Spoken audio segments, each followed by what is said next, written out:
In order for all of your students to be successful, some of them are granted accommodations by the SAS team or their documents, and these are a few ways that you can provide those accommodations and make things just a little bit easier for yourself in remembering to get all of these accommodations distributed.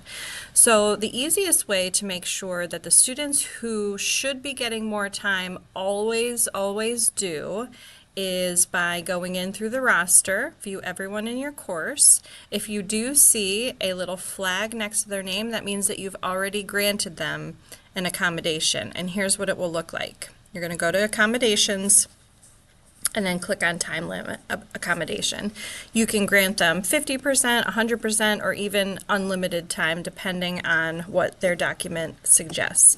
You can decide on this, and then once you have added the extra time, if you click Save, it will apply to everything that that student has done in your class up until this point, and it will apply to everything else moving forward. So you only have to do this once per student per semester.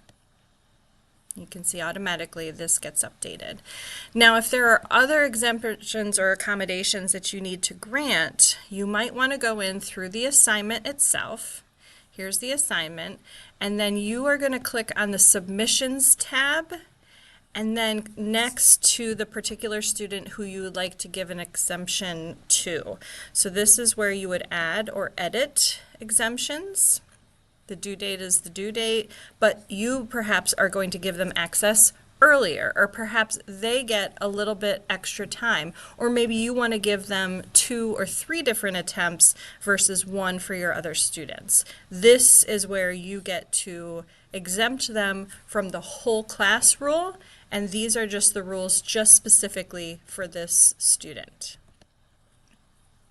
And then they are accommodated, and you can see that with this symbol. This tells us that we have new attempts that are allowed. You can add exemptions in many different ways, but the easiest way, again, is to go in through the assignment itself, submissions, and then click on that one student who needs the exemption and add or edit. This item is when you are going to just exempt that particular student from the grade altogether. They may turn it in, but you don't want to give them a grade. This is just going to exempt them from that. If you have any other questions, please let us know.